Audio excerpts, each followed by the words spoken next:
Halo teman-teman, kali ini kita mereview film drama kriminal The Money Signs of Network kembali pada 1960-an.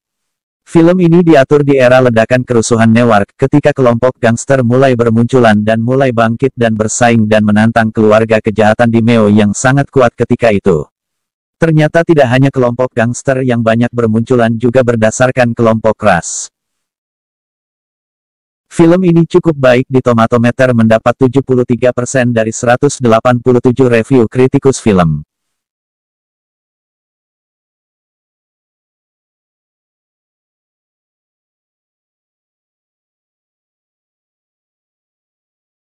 Kisah dimulai pada tahun 1967 Tony Soprano bersama Ricky Moltisanti, pergi ke pelabuhan untuk menyambut kedatangan ayah Dicky yaitu Hollywood Dick Tony Moltisanti bersama istri muda Italia bernama Giuseppina. Kedua orang ini bercanda di pelabuhan tersebut dan seperti bertaruh apakah ayah Dicky membawa istri mudanya. Dan ternyata benar ayah Dicky turun bersama Giuseppina yang cantik dan Dicky membayar taruhan yang dimenangkan oleh Tony Soprano. Ayah Dicky kemudian memperkenalkan istri baru Italianya kepada Tony Soprano dan Dicky. Kedua orang ini terpesona atas kecantikan Giuseppina. Soprano terpesona memandangnya dan Dicky mencium tangannya. Mereka pun melanjutkan ke rumah untuk makan malam bersama. Sungguh keceriaan bagi mereka semua. Bagaimanapun juga mereka adalah keluarga mafia yang selalu berbuat kejahatan dan saling serang. Termasuk dengan warga kulit hitam. Dicky juga mempunyai anggota kulit hitam. Dicky selalu mencoba mencari anggota baru dari kulit hitam, dengan mencoba menimbulkan kesan baik seolah-olah penolong bagi mereka.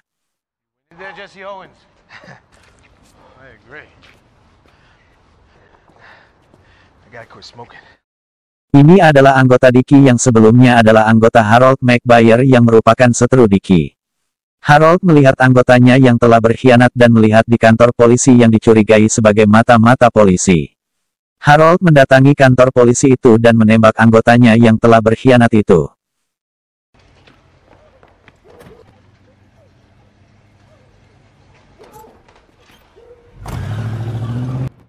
Ini juga kejadian ketika Dicky memberi tip kepada supir taksi kulit hitam. Tapi apa yang terjadi kemudian polisi kulit putih datang menghampirinya dan memaksa keluar dari taksinya dan merampas uangnya.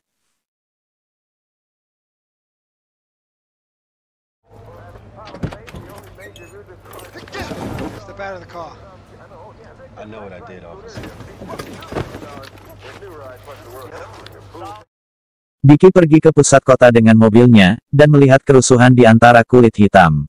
Dicky menanyakan apa yang sedang terjadi, tapi polisi mengingatkan agar pergi secepatnya. Tapi Dicky menuju tempat kerusuhan itu. Dicky ditimpuk oleh orang yang tidak dikenal sehingga terluka di kepalanya. Dicky keluar dari mobilnya untuk mencari si pelaku. Tapi justru mobilnya hendak dirusak oleh sekelompok orang. Dicky mengeluarkan pistolnya. Orang-orang yang akan merusak itu mundur satu persatu dan Dicky pergi dengan mundurkan mobilnya.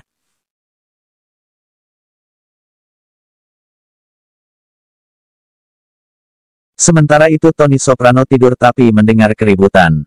Ayah Dicky sedang bertengkar dengan istri barunya itu. Ayah Dicky sampai menendang Giuseppina sampai terjatuh berguling-guling menuruni anak tangga. Giuseppina menangis di pojokan tangga itu.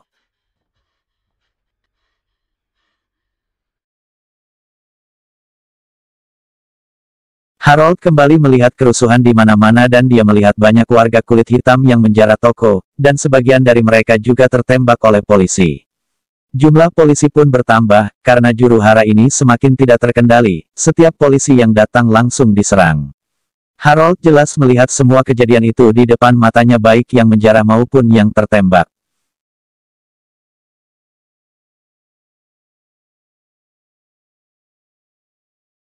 Masalah kericuhan dengan ayah Dicky, Giuseppina menceritakan hal itu kepada Dicky, bahkan sampai mencium Dicky. Dicky sendiri kaget dengan hal itu karena Giuseppina adalah istri ayahnya. Dicky menjumpai ayahnya ketika hendak pergi dengan mobilnya. Pertengkaran dengan Dicky dengan ayahnya pun terjadi. Tak sadar dengan keadaan itu Dicky membenturkan kepala ayahnya ke setir mobil berkali-kali hingga tewas. Dicky tidak menyadari dengan kondisi ayahnya yang sedemikian membuatnya tewas seketika.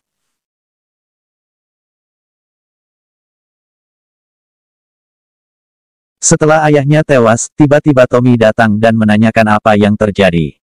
Diki kemudian menutup garasi agar tidak kelihatan dari luar dan mengatakan kepada Tommy tidak terjadi sesuatu dan keadaan baik-baik saja dan menyuruh Tommy agar secepatnya pergi dari situ.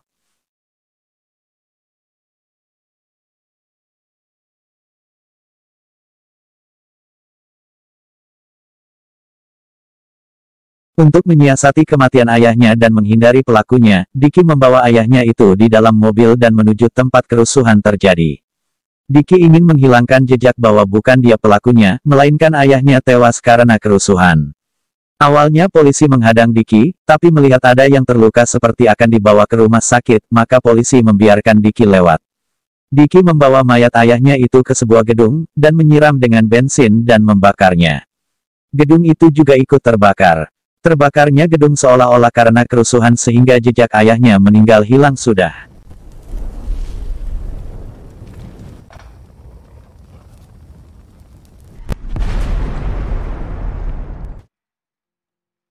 Dan Diki pun membuat acara berkabung di rumahnya karena kematian ayahnya itu.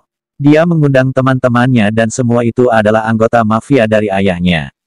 Diki juga menendang televisi ketika beberapa tamunya lagi menonton televisi akibat kerusuhan yang sedang disiarkan. Diki memberi kesan dia sedang berkabung dan fokus pada acara.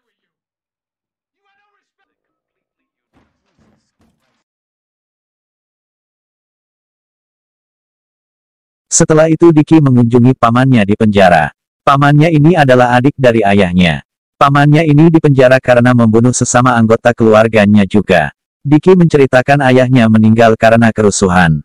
Dan menceritakan keadaan situasi yang sedang rusuh di luar penjara.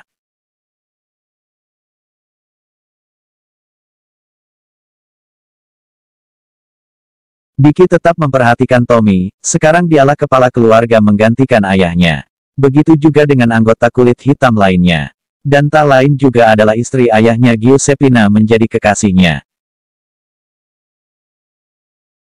Sementara itu Harold menghadiri acara pertemuan sesama kulit hitam dan dalam acara pertunjukan musik, tapi isinya propaganda untuk memusuhi penguasa dan merasa mereka yang tidak diperlakukan secara tidak adil.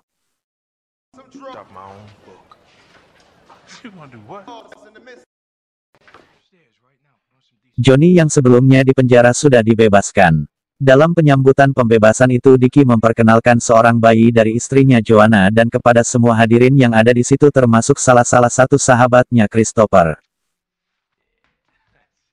Johnny yang sebelumnya dipenjara sudah dibebaskan. Dalam penyambutan pembebasan itu Diki memperkenalkan seorang bayi dari istrinya Joanna dan kepada semua hadirin yang ada di situ termasuk salah satu sahabatnya Christopher. This is our Christopher.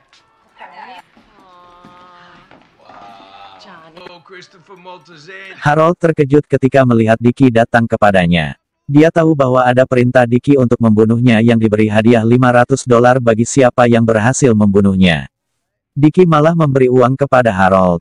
Diki malah sudah pindah ke North Carolina untuk menghindari pembunuhan atas dirinya. Dengan Diki mengetahui posisinya sekarang maka Harold kembali ke Network untuk bergabung kembali dengan rekan-rekannya yang kulit hitam dan melakukan perlawanan dari sana. Percekcokan antara Diki dan Giuseppina terus terjadi. Dan mereka seperti tak henti-hentinya bertengkar.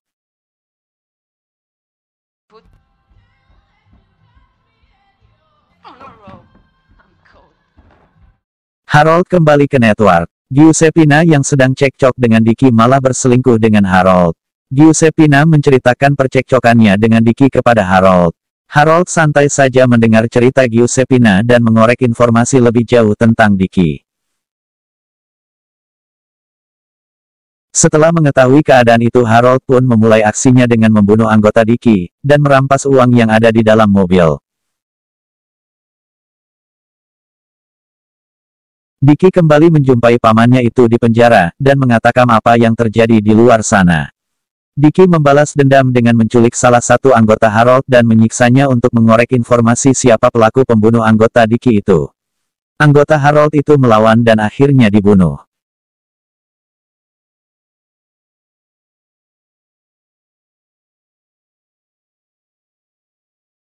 Setelah melakukan balas dendam dan membunuh anggota Harold, Diki juga membawa anggotanya untuk membunuh yang dianggap berkhianat justru yang berkulit putih. Ketika mereka hendak menyiksa anggota tersebut, datanglah anggota Harold dengan mengendarai mobil dan langsung terjadi baku tembak saat itu juga. Kematian pun terjadi di kedua belah pihak maupun anggota Harold maupun anggota Dickie. Harold terus mengejar Dickie dan sampailah ke sebuah ruangan. Dickie mengira Harold bersembunyi di balik dinding, dan menembak dinding itu hingga jebol. Ternyata Harold tetap hidup dan pergi dari tempat itu.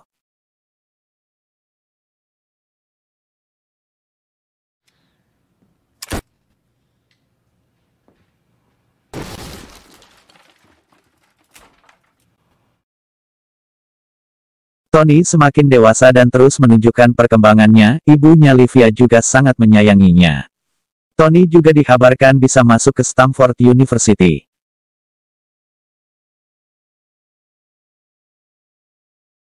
Dickie berlibur bersama Giuseppina di pantai. Dickie menjanjikan kepadanya sebuah salon kecantikan. Giuseppina secara tidak sengaja menceritakan bahwa dia pernah berselingkuh dengan Harold. Dickie marah besar dan membawanya ke laut lalu menenggelamkannya sehingga Giuseppina pun tewas.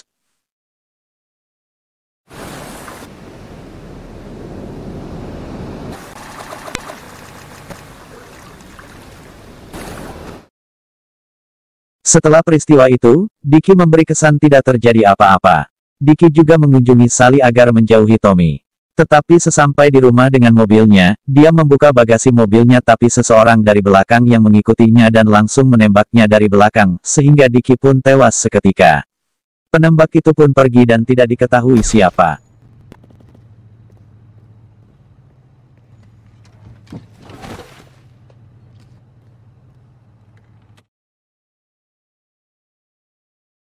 Tommy disemayamkan di rumahnya dan dihadiri oleh teman-temannya. Begitu juga tampak Sally dan tentu saja Tommy yang sangat bersedih atas tewasnya Dickie. Tommy hanya bisa memandangi Dickie di peti itu.